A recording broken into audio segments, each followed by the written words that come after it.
thank you all for being here, and I'll keep enjoying seeing the numbers go up, and welcome to our YouTube viewers as well. And you're all here for part of our hugest campaign, which is One City, One Book, where we encourage you all to read the same book at the same time. And of course, that book is Ear Hustle. This is Ear Hustle, Unflinching Stories of Everyday Prison Life, based on the famed podcast. So I hope you've all by now picked up the book. If not, get it at your 28 locations or bookmobile ready for you, or ebook or e-audiobook, all of those formats. So we're really in for a treat tonight because we have the illustrator of This Is Ear Hustle, Damien Linnane. And so I just want to give a couple quick more announcements about library news and upcoming events. And first off, a land acknowledgement. Our library acknowledges that we occupy the unceded ancestral homeland of the Ramaytush Ohlone peoples, who are the original inhabitants of the San Francisco Peninsula. We recognize that we benefit from working and living on their traditional homeland. As uninvited guests, we affirm their sovereign rights as First Peoples and wish to pay our respects to the ancestors, elders, and relatives of the Ramaytush community. So this is Native American History Month. And so we have a lot of reading lists out there this month, but also there is so much going on around town. Some great orgs to check into: SF Heritage, who is hosting the amazing Dr. Lynetta Warjack for 2 months. She's their artist in resident. So if you can find her, I recommend you going to hear her. She is a powerful, powerful matriarch. So check her out. And if you don't know what territory you're joining us from today, check out this worldwide map that is interactive and lets you know where you are holding space at. All right. As I said, this is One City, One Book. Get the book. Here's the link to the campaign. But we are here. No, I'm gonna tell you some things coming up. I almost jumped.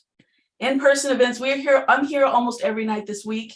So tomorrow we are showing Rebound. We're going to go for a film screening. We've done a couple of them online, and come back for a director talk with participants of the film, as well as the filmmaker, director, and producer. Thursday, the amazing Kristen Henning and Dwayne Betts will be in conversation about her book, Dr. Henning's book, The Rage of Innocence.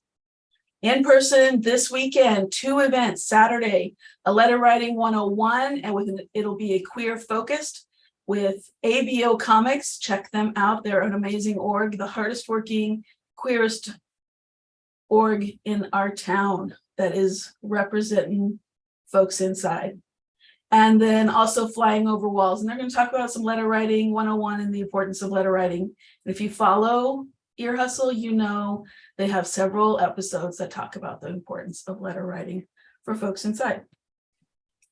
Please come to this. I want to fill the Corrette. It's huge. I need some bodies.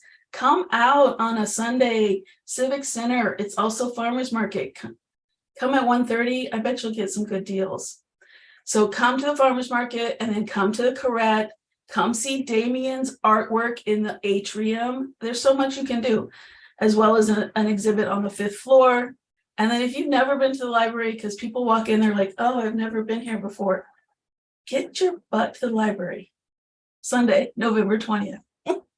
All right. And I'm going to stop because we just have so much to do with Ear Hustle. Amazing, amazing flippin' humans. So please pick up your brochure that has every event happening, the reading list, the reading guide, all things amazing in this book. Pick it up. All right. Let's get on with the show. All right. So tonight we're here to talk to Damien Linnane, who is the illustrator of This Is Ear Hustle. And he's an artist, author, scholar, librarian, PhD candidate, and formerly incarcerated. So we are in for a treat tonight. Linnane was born in Sydney, Australia. His debut novel, Sacred, was written by hand while he was in prison, serving a 2-year sentence for crimes the sentencing magistrate described as vigilante action. Since his release from prison, he has become an editor of the prison magazine Paper Chained and is currently completing his PhD in law. He's also an illustrator, freelance writer, and activist for incarcerated persons. And so, as I mentioned, he's also the illustrator of This Is Ear Hustle, our 17th One City, One Book.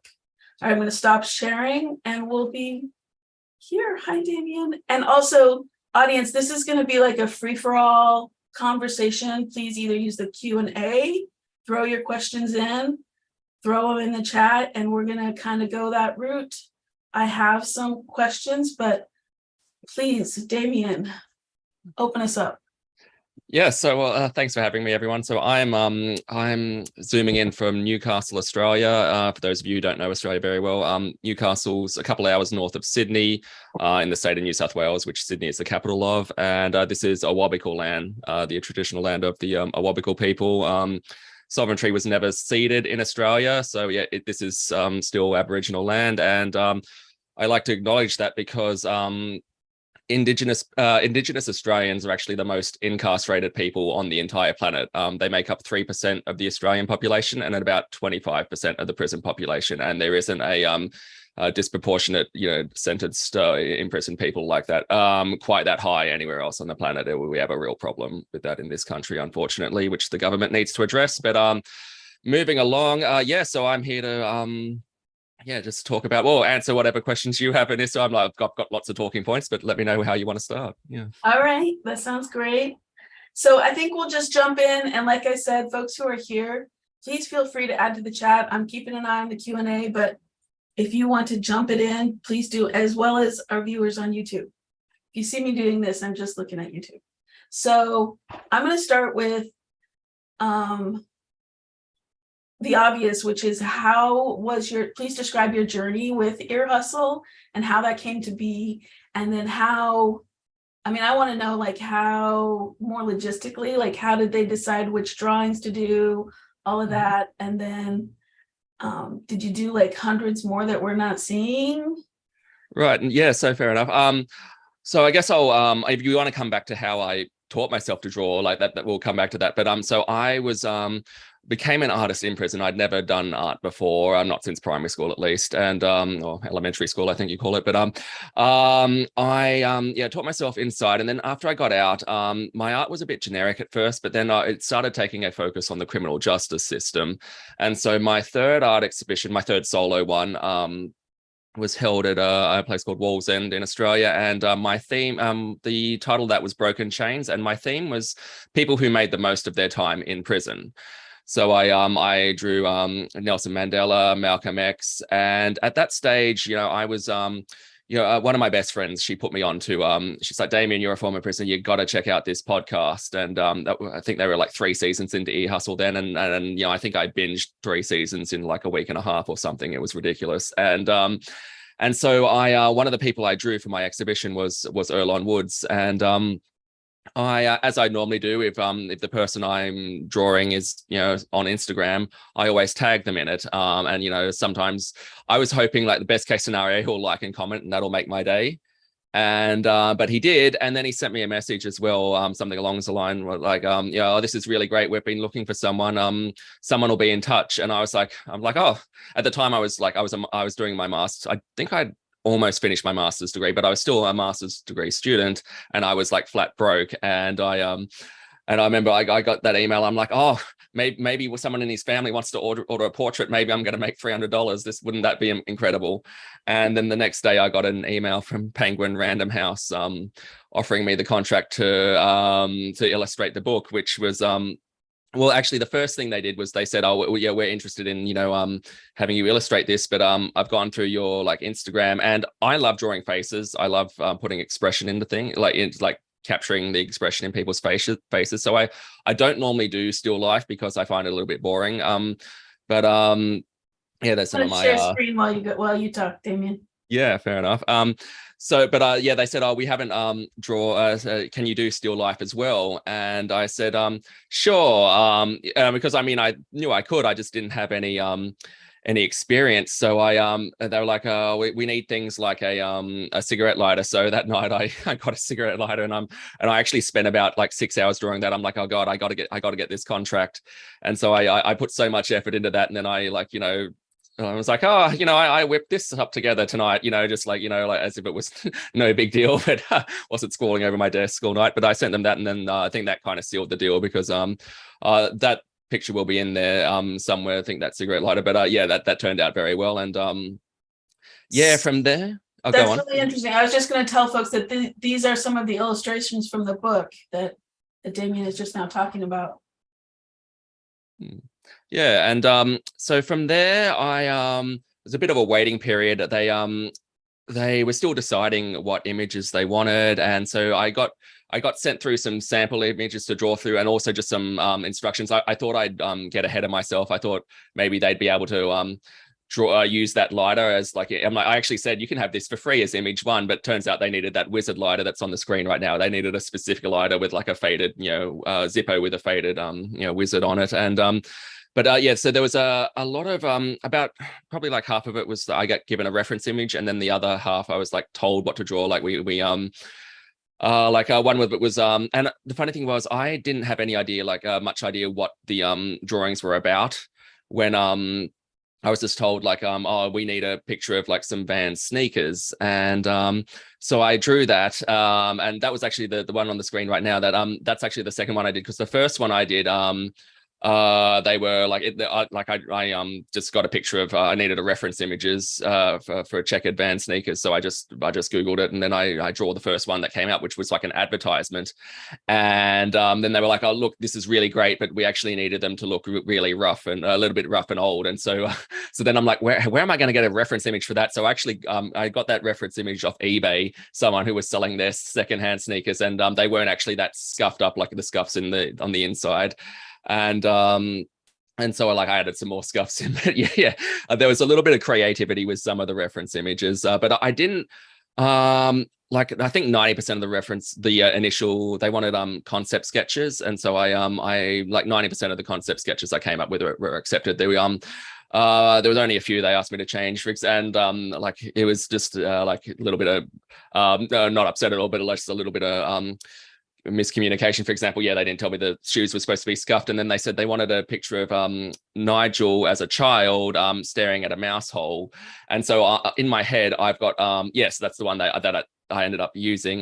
In my head I was thinking like a Tom and Jerry mouse hole, like in a cartoon. And so I came up with this concept sketch, and I worked on it like all day. I was so happy with it. And it was from inside the mouse hole looking out at a little girl like peering in, and I'm like, oh, this is like I've outdone myself. This is great. And then I sent it to them, and they're like, we're really sorry. We should have specified it was a mouse hole outside in the dirt. I'm like, but that was probably the only thing that I was like mildly like, it was fine. But the amazing blooper reels then. Yeah. Wow. Yeah. That's really wild, because these pictures are so associated to the story. Then you have just such a complete random view of what the story is. So yeah, have you gotten through the book?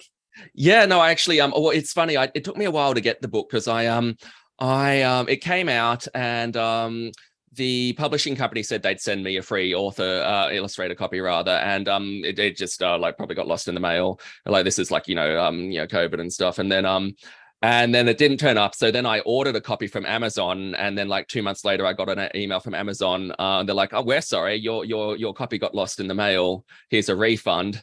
And so then I was like, and then I went to the the local bookstore, and it hasn't been actually specifically released in Australia, or it hadn't been last time I checked. And so they couldn't get it any faster than Amazon. So I ended up ordering it from Amazon again. So I actually got the book like 4 months after it came out. And then I sat down and I read it all in like one sitting. And I was like, oh, that's why they wanted a drawing of a rowboat, because they just told me to draw a rowboat, any rowboat.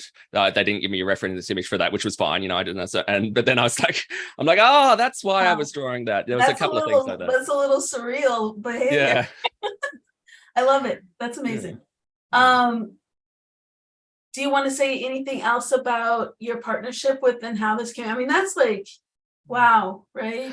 It was like it was kind of like, it felt really surreal because I was like the biggest fan of the podcast, and the next thing I know I'm a part of it, and it was really great on so many levels because at the time we just gone into lockdown over here, and so I kind of like lost my job by default, and so then I was like I had all this work, and which was great, and also I'd been getting I get a lot of likes for my artwork on Instagram handles at Embers of Retribution, but I likes don't pay the bills. It's like sometimes you get 1,000 likes, and I'm like, that's great, but my artwork wasn't making any money. So that was like my big break as an artist, because I everyone loved the work, but I mean I feel like success is like 40% skill and 60% luck, and I definitely feel like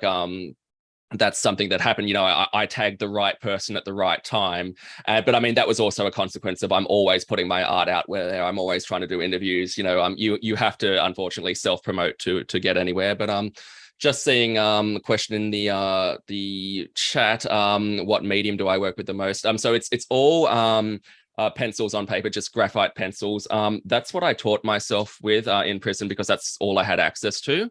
There was only graphite pencils. There was a pack of like 12 like kids drawing color pencils, but I mean you can't do like realism with 12 shades of color. So I taught myself just graphite on paper. And I've really stuck with that because I love it. And people keep asking, like, have you ever painted? And fun fact, I'm a published illustrator now. I've had 6 solo art exhibitions. I have never attempted to paint. Like, again, not since early childhood. I've actually, I had a friend recently bought me a big painting set. She's like, give it a go, and I do want to, but A, I'm very busy, and B, I'm not bored with pencils yet. I do want to branch out. I want to get into digital art as well, but I'm just so happy with what I'm doing at the moment. And I've also just been hired for a big exhibition here in Newcastle, Australia, that's going up next March. So I don't think I'll be teaching myself anything before those works are finished. Yeah. Mm-hmm. Beautiful.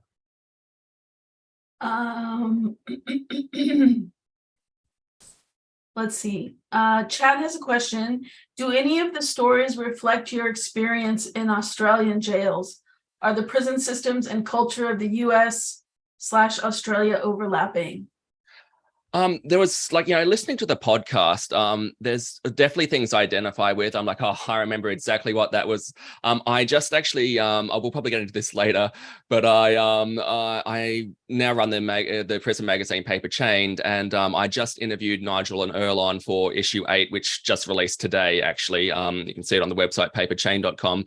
But something I said to them was like, I love the prison. Yeah, they had an episode about like a prison-made sex toy in America's called a Fifi, and they call it that over here too. And I told them that you might be interested to know it's called that in Australia as well. And they're like, where the hell did that term come from? I got no idea. But there are lots of things that are very similar, but there are also things that are completely different. For example, like segregating people by race. Like I was listening into that episode and I was like, oh my God, this is like nothing I've ever heard about. Like by all means, like different races will like naturally hang out together, but you can congregate, and if an Asian person gets in a fight with an Arabic person, that doesn't mean they all have to go in and have a gang thing. It's like like that. We don't have any of that like really high racial tension. Well, the jails don't segregate people by race either.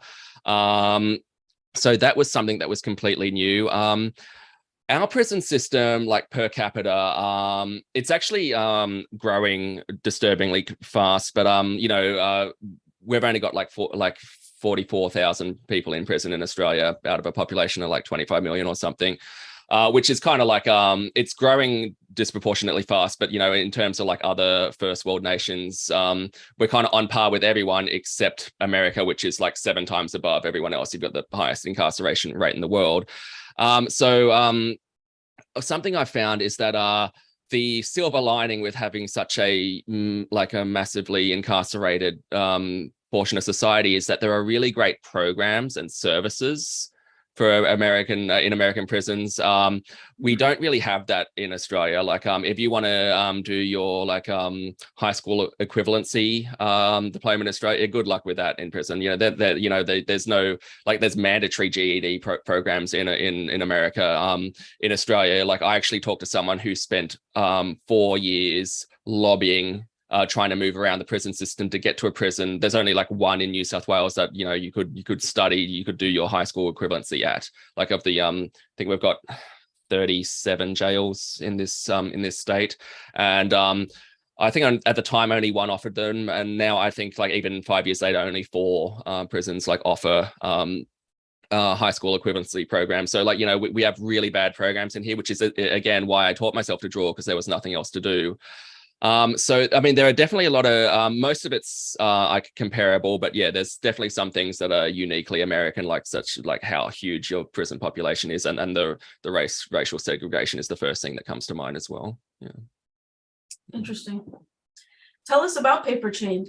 Yeah, so I went into prison, and yeah, I found out quickly that there was, long story short, no education, no rehabilitation, no therapy. And so I'm like, and I started panicking because my friends had asked me while I was on bail, they're like, are you afraid to go to prison? And to be honest, I wasn't, because I'd had a very traumatic childhood. I'd also spent 5 years in the military.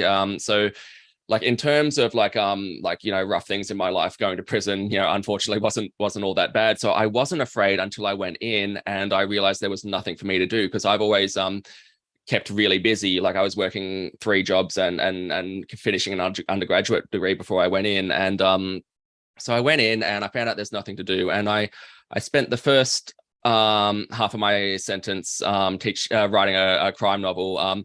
It's called Scarred, and it's I actually got picked up by a small publisher in Seattle of all places. But yes, that's it there. And I finished that after 5 months, and after 5 months after that, I didn't know what to do, because I didn't have an idea for a second book. And so a friend gave me this suggestion, like, why don't you give drawing a go, like art keep you busy. And I picked him up on that offer, and I've completely sidetracked myself. What was the original question again? Paper Chained. Oh yes, Paper Chained. And but I was making all this writing and art. So in addition to the novel, I did write a couple of short stories, and I was also then I was teaching myself to draw, and so I had all this art and writing, and it was just gathering in a box under my bed, because I asked around, and again, having a very small prison population in Australia, there was no prison magazine at the time. Like I asked around, like I asked people, like, I'm like, is there a prison magazine we can send our art to? And people looked at me like I'd asked them if we could ring up and order pizza. They're like, what are you talking about? This so I resolved, I'm like, you know what, this is a real shame that there could be such a great creative outlet for people, because people have got like bottled up trauma and they need a way to release it and just get that out in a constructive manner. And so I'm like, I'm going to set up a prison newsletter when I get out. And thankfully, when I got out, I had to rebuild my life. And I'm actually very grateful that somebody else beat me to it just by about 2 months, and that they started Paper Chained. And it was started by one woman. Her brother was in prison. But I saw like it started up, and I got in touch, and I was like, oh, this is exactly what I wanted to do. Would you like some content from me? And she's like, yes, I'm struggling to find content. So for the first 5 years, she just released that annually, and I was kind of like the only person helping her with it, like peripherally. And at the end of those 5 years, she reached out to me, and she said, Damien, I have a family now. I've been paying for this all myself. I can't afford it anymore. You're the only person who's been there from day one. Is there any chance you want to keep this alive? No pressure. And I was like, I don't have the time or the money for it either, but I knew how much difference something like this makes to people in prison. And I mean, I get mail every day. Like here's one today, like for people like telling me how much difference the magazine makes to their life in prison. And so I decided to took that over. So the first 4 issues down the bottom, that's from her. They were annual, and I took over from issue 5, which came out in January last year. And after that, I was able to secure funding. So I've actually created a job for myself, and actually because of Ear Hustle. So I got the contract to illustrate the book for Ear Hustle, And I had the art exhibition for that at a gallery called Boomgate Gallery. That's at in Sydney at a very notorious prison called Long Bay. That's probably like the hardest prison in Australia. And they've got a art gallery out the front of the prison that only shows artwork from current and formerly incarcerated prisoners. And I had my art exhibition for This Is Ear Hustle there, the first one. And I didn't know, but the commissioner and the assistant commissioner of corrective services in Australia, they in New South Wales, they came to that art exhibition, and I actually said to them, I'm like, look, I make this prison magazine, and I posted into inmates, and like maybe a third of the prisons just reject it without telling me why. Is there anything you can do to help get this approved? And they actually said, well, we've just got a tablet system for inmates that came in because of COVID. You know, they had to ban visits, and so they gave everyone tablets to have video visits instead. And they're like, would you like us to make this available on the tablets? And I said, well, yes, that's brilliant. And then I was like, wait a minute, you know, my circulation was about 200 people. And I was struggling to find the time to do that myself. And now my circulation just went from 200 to 12,000 overnight. That's the prison population in this state. And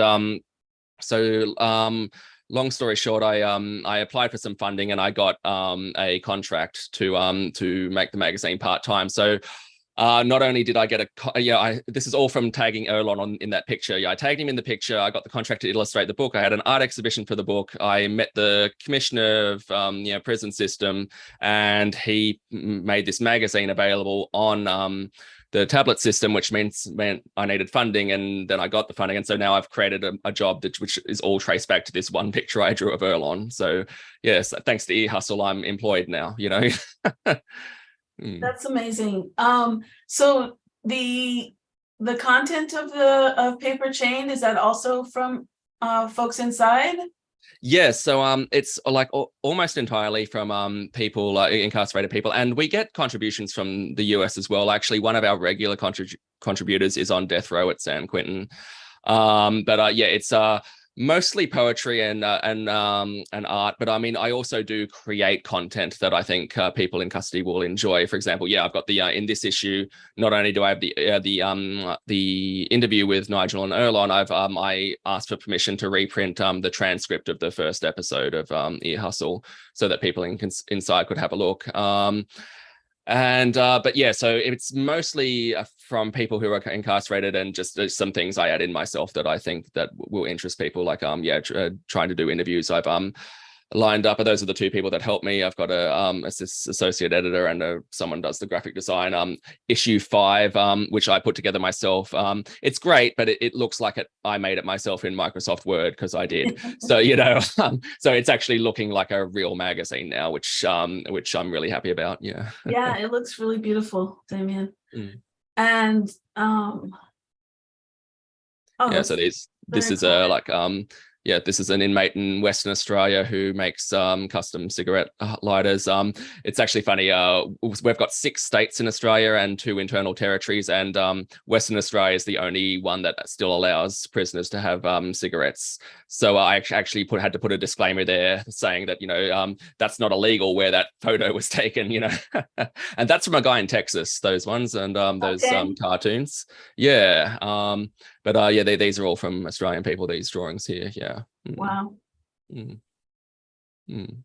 Wouldn't it be interesting if you could somehow, I don't know, maybe you are you able to pay folks for their content they provide? Wouldn't that be like amazing? I'd love to. I've got a lot of ideas for expanding the magazine, and I'd love to like run a contest. I got funding from a not-for-profit to hire me to create this, and I haven't really pressed them for funding for a competition and stuff as well. Also, I'm not really sure how logistically if we could get approval to actually give people in prison money, but I mean I'd love to do that at some point. Yeah, at this stage where we're just accepting the content, and but because we can't pay people for them, we let, we don't want it anyway, but we let people retain the copyright. So we actually have a disclaimer, you still own the work. We're just publishing it and promoting it for you. So yeah.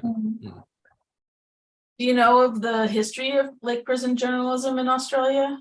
Yes, actually, this is something because I got out and I was like, I was inside. I'm like, there's somebody has to have made a prison magazine of some kind because I talked to guys who'd been for years and no one had ever heard of one. And then starting in issue 6 with a guy with the Indigenous man with the telephone there, I actually I decided to start researching the history of prison magazines in Australia, and I'm the only person who I think who's ever done that because so I went to like every state library and and the National Library, and I reached out to some personal contacts, and there's an article in here called The History of Australian Prison Newsletters, and I actually tracked down the first Australian prison newsletter, which came out in 1912, and it actually ran till 1945. But then yeah, I found that I think I want to say at last count 45 different prison magazines that have run at some point in Australia's history. A lot of them are really, well, a lot of prison journals everywhere are really ephemeral because, you know,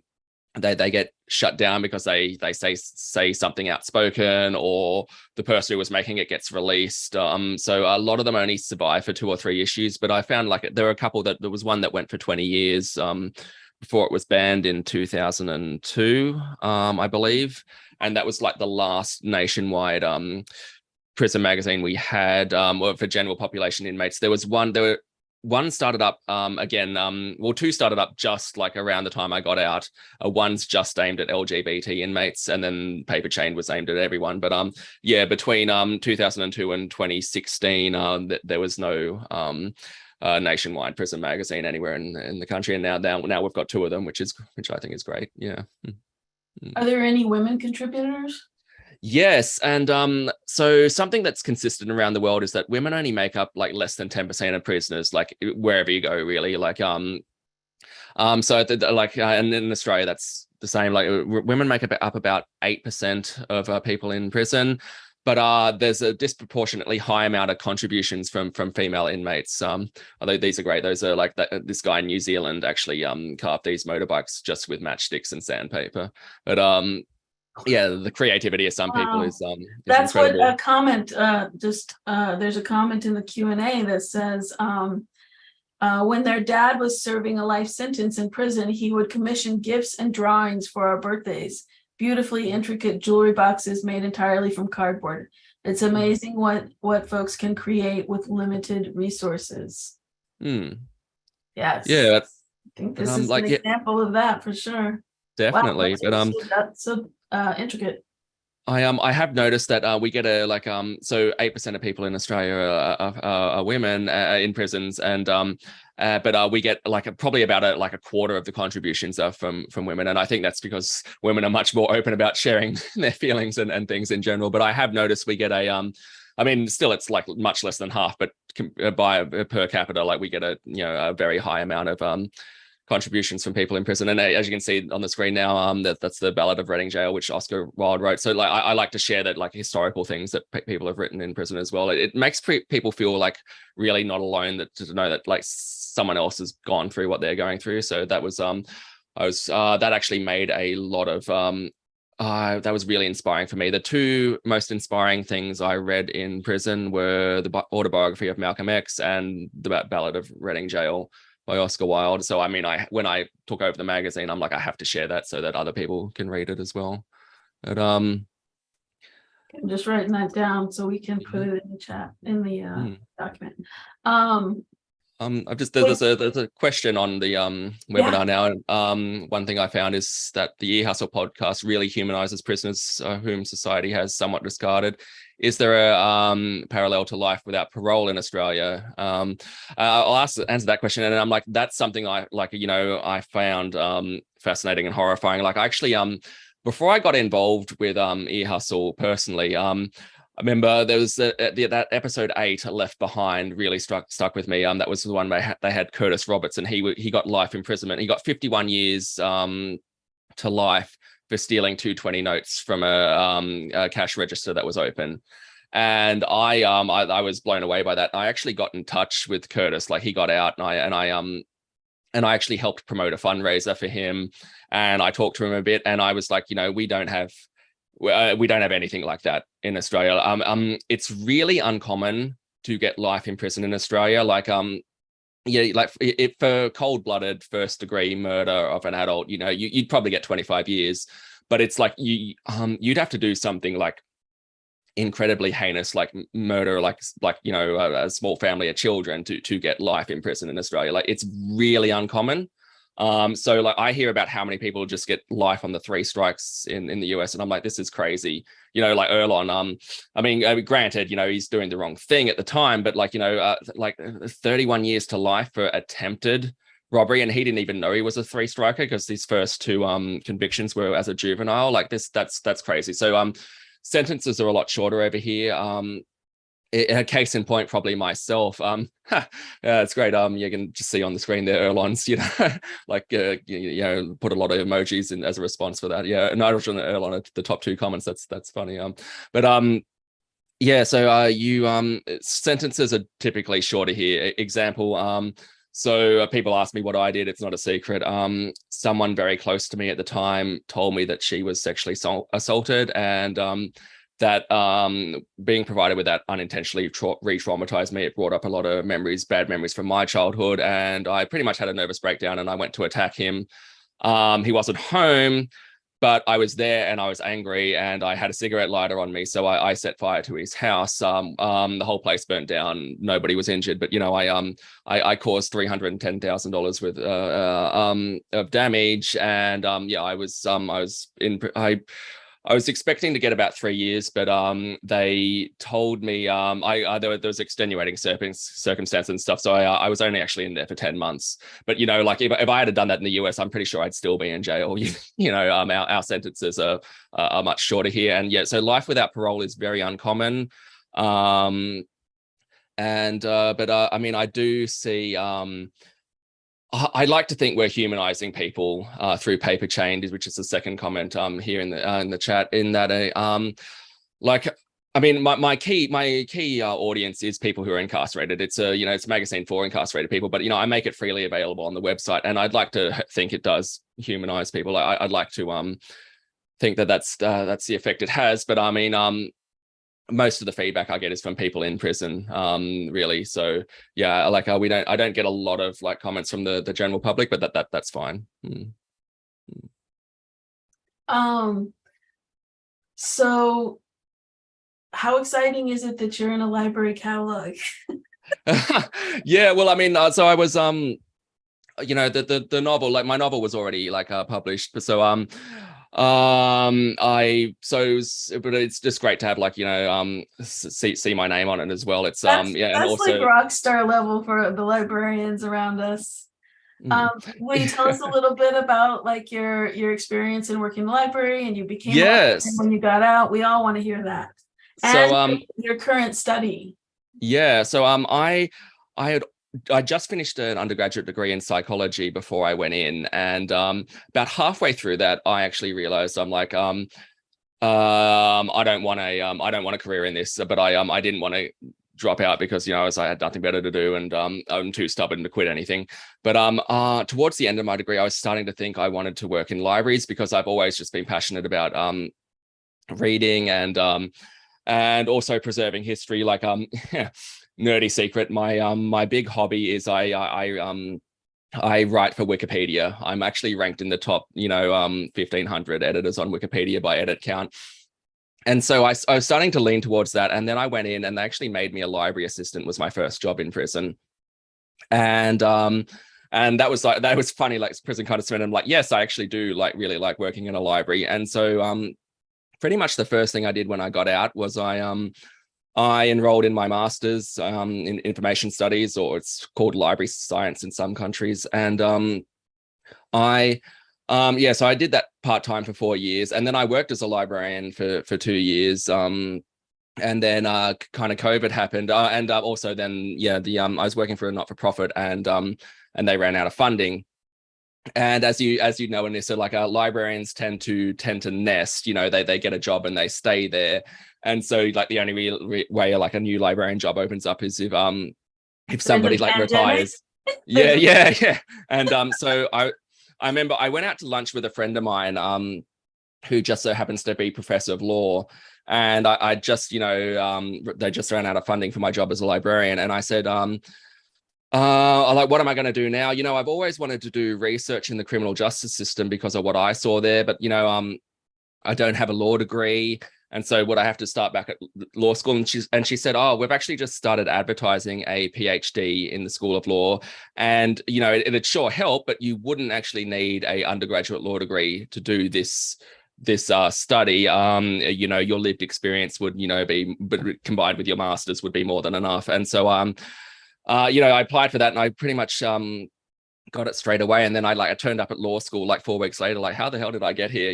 Like 6 weeks ago, I was working in a library and now I'm at law school. So it's a United Nations funded scholarship to improve the rights of people with disabilities when impacted by the criminal justice system. And that has a lot of to do with my experience as well, because I've been diagnosed with autism, and I actually went through a period of depression in prison, and the healthcare in prison is very bad in well, pretty much everywhere you go. But there's no funding for therapy in prison in Australia at all. So the first thing I'm trying to do at the moment with my PhD is so we have universal healthcare in Australia, which is very good, but our healthcare is kind of like the envy of the world. But the only people in all of Australia who don't have access to it are people in prison.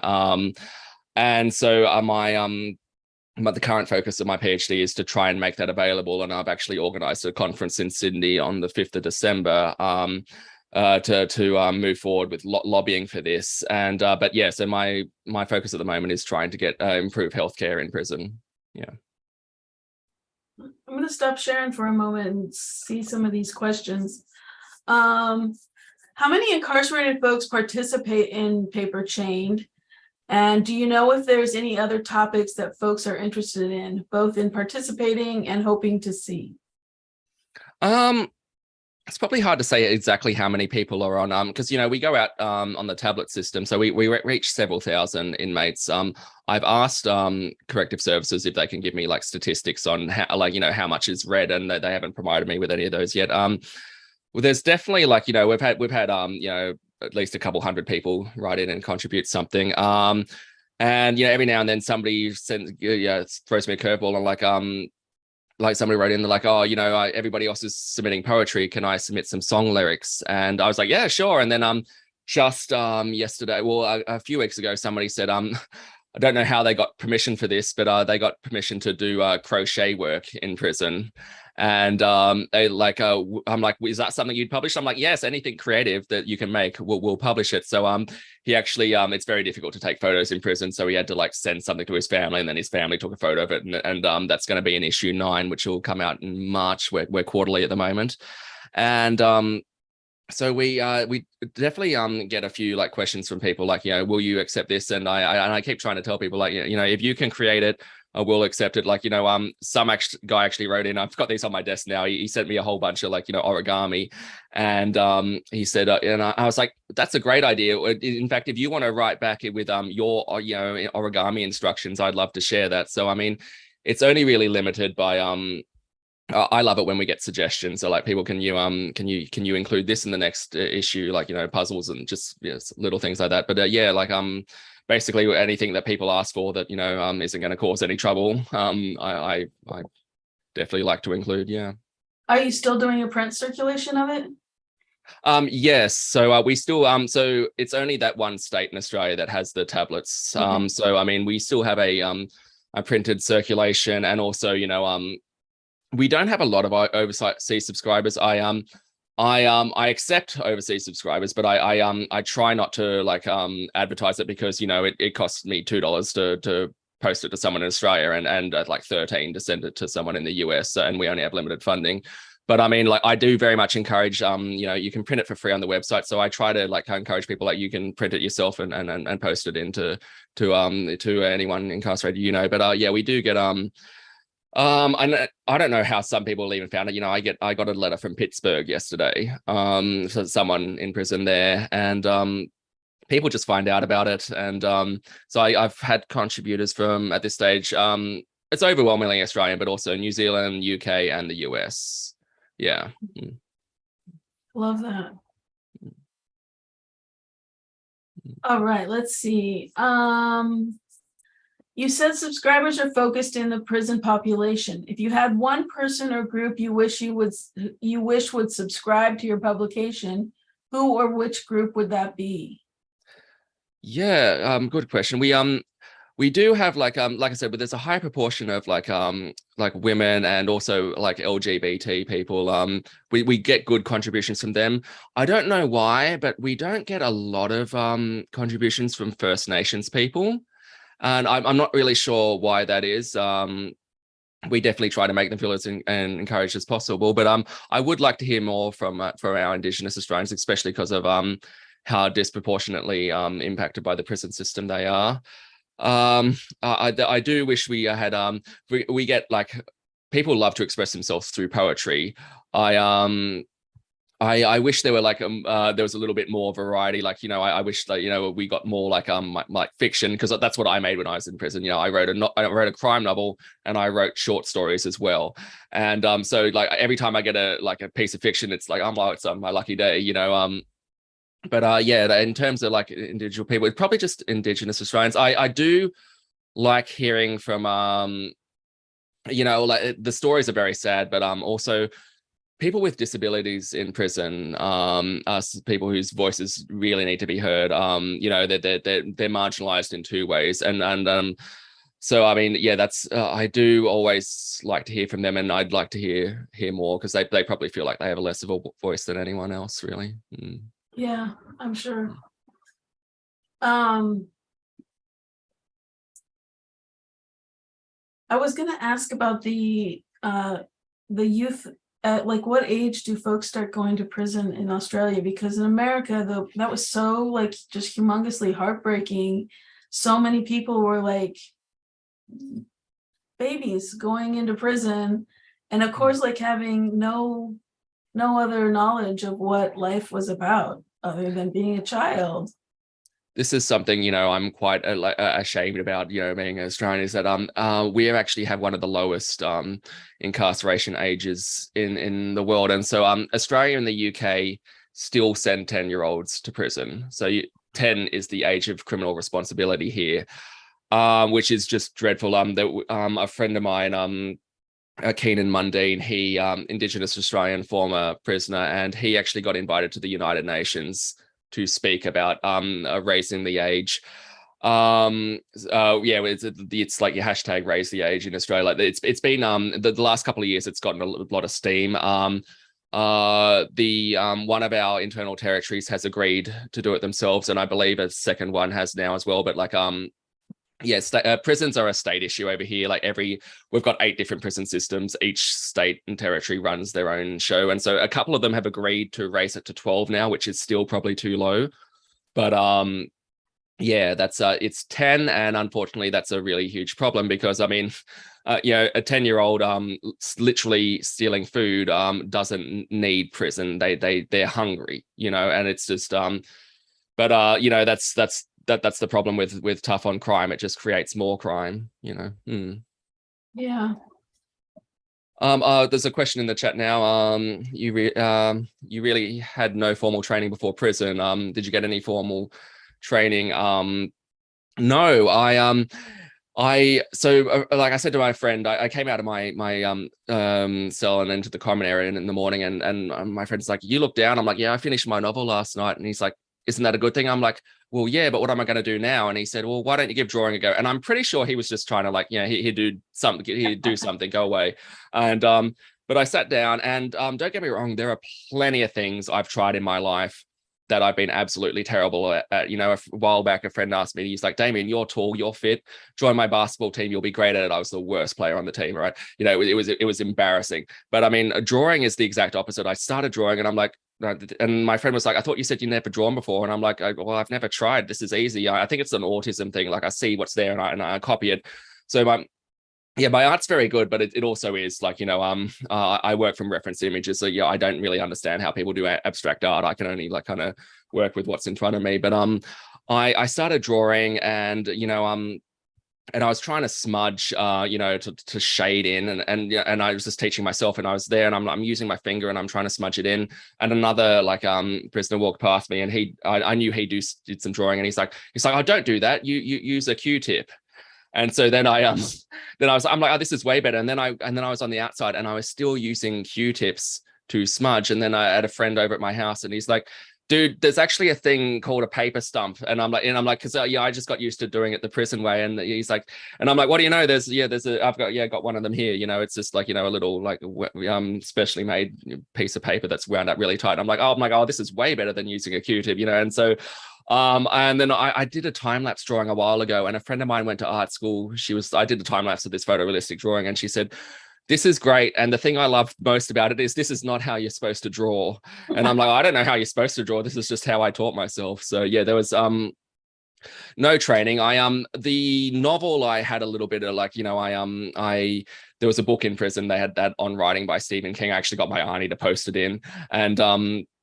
And so like I got some like, a good advice on how to write from that book. But yeah, drawing was aside from, that guy, giving me the the jail hack and, a couple of people giving me pointers. No, it was all self-taught. And it was kind of funny, like the things that ways to make my drawing a lot easier once I actually got out. Like, oh, this is way better, Yeah. Yes, Stephen King, a message in the taps chat. Yeah, Stephen King's books are great. They are. That Stephen King How to Write book is like, I mean, it's sold millions. It's like beyond popular. I actually get a lot of people. A common thing I get from mail from people in prison is they're like, you wrote a book in prison, you've motivated me to do that. Like, any advice? And I'm like, first piece of advice is if you can get On Writing by Stephen King, that's the only book you need. But chances are their library doesn't have it. So, and then I'm like, well, here's a few pointers to keep you going in the meantime. But yeah, that's what I'd say to anyone, inside or out. Just that's the if you only have one book, and I think that's the only one you need anyway. Yeah. What were the libraries like in prison? Really bad. So I mean, as a person who's a librarian now, like ethically, I don't think you can call them a library. I'd call it a room with like 6 shelves of books. Mm-hmm. So yeah, here's a fun fact. And we had at the prison I did most of my time at. There was an encyclopedia set in the prison, and it was printed in 1964. And there's been a few developments since 1964. So I actually wrote an angry letter to the Minister for Corrections in this country. And I said, look, this isn't like these libraries are terrible. Here's an example of how they're terrible. And he wrote back and he said, we're sending you a new encyclopedia set. And I'm like, well, small victory. That's great. It doesn't address the overall issue that the library is terrible. And not a single. I actually have a friend who she did her PhD in prison libraries in Australia. If you want to look it up, Jane Garner is her name. So she literally pretty much wrote the book on prison libraries in Australia. And when she did that, which was only like 3 or 4 years ago, like there wasn't a single prison in Australia that actually hired a librarian. Librarian like kind of falls under the generic duties of the educational department. So yeah, that prison, so the libraries are pretty terrible, and also there's no librarian. And most of them are actually run by inmates. So the education hires a inmate to put the books back on shelves. Question in the chat: how did I publish? I didn't self-publish. I found a very small traditional publisher in Seattle. They're called 10th Street Press. There aren't a lot of publishers in Australia, and I made some mistakes when I first started. I didn't realize that when you send your draft manuscript to a publisher, if they reject it once, they'll never look at it again. Doesn't matter how much you rewrite it. And so, but I didn't know that. So as soon as I got out of prison, I just sent my draft to everyone. And then I kind of shafted myself from the only, there was only 10 publishers in Australia to begin with. And then I started branching out overseas, and I found very small publisher. But I mean that, I'm happy with, just happy somebody picked it up, really. Yeah. That's pretty cool. Next question is, what do you plan to do with a PhD in law? Teach. Very good question. People keep asking me that all the time. And even my supervisor said, I think you'd be a great teacher. And I'm like, teaching falls within the bell curve of what I'd like to do. But I mean, so I went in and I was very depressed in prison. And I said, look, so outside, yeah, like I said, we've got universal healthcare on the outside here. You can actually get free counselling sessions with a psychologist. Everyone in Australia is entitled to free counselling sessions, except people in prison. So I was getting free counselling while I was on bail, and then my counselling ended as soon as I went in, and I was like, this is this is ridiculous. Arguably the people who need mental health treatment the most are the only people that don't have access to it. And so I was really hell-bent on trying to do something about that. And so then I got this PhD, and so everyone keeps asking me, what do you want to do with a PhD? I'm like, honestly, I want to improve healthcare in prison. I'm only employed part-time for Paper Chain because that's all the funding they have. Like, I'd ideally just like to make the magazine full-time. But so I mean, I'll probably go, finish the PhD, get myself a fancy title, and then go back to making the magazine. But I don't I don't really plan things that far in advance anymore, because if you had told me like 8 years ago, I was miserable before I went to prison. I hated being in the army. I was attracted to the army because I had childhood trauma, and I thought I'd feel protected in there, and it just it was lots of angry people in the army. It just made things worse, and so I was in a very dysfunctional relationship. I had an unhealthy attitude to relationships, and I was in this job I hated. And if you had told me like 8 years ago that you'll be a published novelist, you'll be a published illustrator, and you'll be doing a PhD in law, I would have thought you were nuts. So I mean, I don't have any specific plans for the PhD in itself. I'm kind of leaving it open, but yeah, I definitely academia kind of falls within the bell curve of things I can see myself doing, but I don't have any aspirations to be a career academic. It might happen, but how can question in the chat, how can you afford higher education? Like not only sorry to make everyone feel bad, not only do we have universal healthcare, you don't have to pay for university in Australia. We've got a program, it's called the higher education loan program. Emoji, yeah, I get it. I hate telling people this. Fun fact, when I was in the army, we actually did a lot of